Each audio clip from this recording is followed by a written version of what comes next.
Tokotala CGTV, ba mama CGTV, na ba papa Michel Mayabo CGTV, CGTV, na Africa CGTV, na Europa Arlette Sita Lix Kadima. Ba émission ya kitoko culturel, politique, religieuse.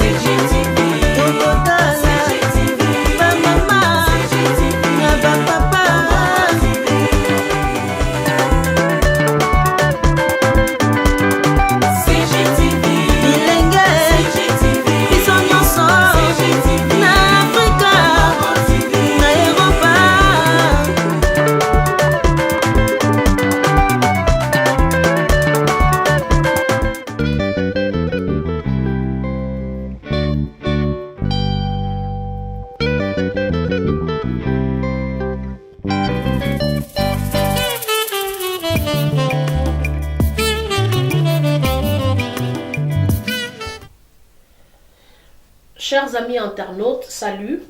Me voici encore pour un autre numéro de Cogito. Et comme le titre le dit, aujourd'hui j'essaye un peu de penser. Je voulais juste savoir si l'opposition sert-elle de blanchisserie aux politiciens congolais. CGTV à la vitesse de la vie. Congo Gold TV à la vitesse de la vie. Je pense que l'opposition ne devait pas servir de blanchisserie. Je vais m'expliquer. Vous savez, lorsque vous allez chez un blanchisseur, vous amenez vos habits, vous n'avez pas à expliquer comment est-ce que vous les avez salis. Les blanchisseurs n'ont de rôle que de nettoyer, de le rendre propre et de vous le rendre. Alors moi, je pense que l'opposition ne devrait pas servir de blanchisserie. L'opposition, comme on le sait, c'est un moment, lorsqu'on est dans l'opposition, c'est un moment où on doit apprendre ou à s'exercer au jeu démocratique. Et parmi les règles de jeu, les acteurs politiques doivent apprendre à respecter le peuple, apprendre à rendre compte des faits, de leurs faits, de leurs actions, de leurs gestes. Malheureusement, beaucoup de gens, la plupart de nos opposants congolais, que je vois, pensent que le fait qu'ils aient été dans un système, le système de la Kabylie, après qu'ils aient joué le rôle de fossoyeurs, de destructeurs du pays, ils pensent que c'est tout à fait normal qu'ils puissent changer de camp, qu'ils aillent dans l'opposition sans rendre compte à la population. Moi, je trouve que ça ne devait pas être le cas. On aimerait quand même savoir beaucoup de choses. Par exemple, je vais donner des exemples. Pourquoi je dis que l'opposition sert de blanchisserie et que nos hommes politiques ne se sentent pas dans l'obligation d'expliquer certaines choses parce que le peuple a besoin de savoir des choses qui se sont passées. Aujourd'hui, je vois un monsieur comme Mwende Kongolo qui fut ministre de Laurent Désiré Kabila. Mais il était aussi, je crois, l'un des pionniers de l'AFDL. Quand Laurent Désiré Kabila venait, il était parmi les gens qui l'avaient accompagné. C'est bien qu'il soit aujourd'hui dans l'opposition, mais qu'il nous dise au moins qu'est-ce qui s'est réellement passé. Parce qu'on entend parler de l'accord de l'Émirat. Et beaucoup de gens ne savent pas de quoi il en était question. Parce qu'on ne peut pas comprendre que 21 ans après, la prise de pouvoir de l'AFDL, que le Rwanda continue toujours à attaquer notre pays. Donc il doit y avoir quelque chose. Et que M. Kongolo nous explique. Qui nous explique parce que certaines personnes le présentent comme étant, je ne sais pas, le cousin ou le frère ou le neveu de M. Laurent Désiré Kabila. Il y a un problème aujourd'hui sur l'identité de M. Joseph Kabila. M. Mwende Kongolo, il est la personne la mieux placée pour nous dire qui est M. Kabila, Joseph, qui nous disent par exemple. Aujourd'hui, je vois M. Pierre Lumbi. Il est l'un des ténors de G7. Monsieur Pierre Lumbi, il a été longtemps conseiller spécial du chef de l'État.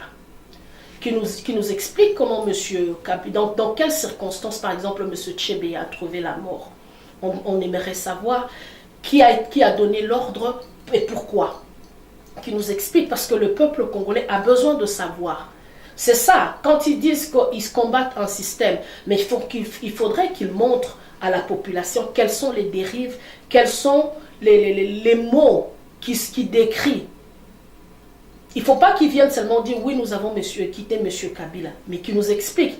Il en est de même, M. Vital Kamerhe, qui s'est donné corps et âme, avec beaucoup de passion pour écrire pourquoi je choisis Kabila. Moi, je pense que M. Kamerhe devrait aussi nous gratifier avec pourquoi j'ai quitté M. Kabila, par exemple. Qu'on sache. Parce qu'il va dire que oui, je me suis justifié. Oui, quand on tient des conférences d'1 heure ou 2 heures, ce n'est pas suffisant. Qu'il écrive, qu'il nous explique pourquoi, par exemple, il a privé le peuple congolais d'un débat contradictoire entre M. Jean-Pierre Bemba et Joseph Kabila en 2006, par exemple. Nous avons besoin de savoir ça.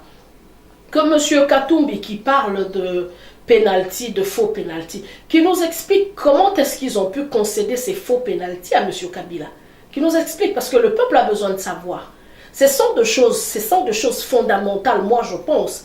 Il ne faut pas qu'on passe seulement à l'opposition pour dire oui, M. Kabila il est méchant, M. Kabila il détourne l'argent, M. Kabila viole les droits de l'homme. Mais vous avez été avec M. Kabila. Il faut démontrer comment il viole les droits de l'homme. Par exemple, si M. Lumbi s'il avait l'élégance pour nous expliquer, voici M. Kabila viole la loi, il viole les libertés humaines, voici ce qu'il a fait, voici ce qui a été, comment, je vais vous expliquer qu'est-ce qui est vraiment arrivé à M. Tchebeya. C'est ça, moi je pense, c'est ça le rôle de l'opposition. Il ne faut pas seulement passer du pouvoir à l'opposition et vous allez vous croiser les mains sans que le peuple congolais sache qu'est-ce qui s'est passé. C'est comme M. Kyungu Wakumwanza qui aujourd'hui raconte à tout le monde, oui, nous savons qui a réellement gagné les élections en 2011, mais qui nous disent qui avait gagné les élections, qui nous cite le nom du gagnant et qui nous explique qu'est-ce qui s'est réellement passé. Que M. Katumbi nous explique. Parce qu'aujourd'hui, beaucoup de peuples de Congolais, le taux de chômage, on ne va même plus en parler. Il y a beaucoup de jeunes qui ne travaillent pas aujourd'hui, qui nous expliquent, qui nous livrent un peu sa recette.